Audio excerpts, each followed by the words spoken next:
They get a stop on 3rd down and goal from the 6. Rattler. Intercepted. Picked off at the goal line. There we go. Let's go. Run. That's it.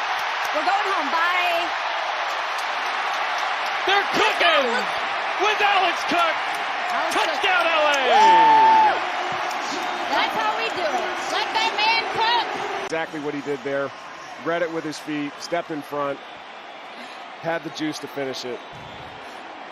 I just love how, like, the thing that I love about being at a game is being able to see all the workings. I actually love watching a lot of plays off the ball and just seeing all, like, the defense running up after that interception.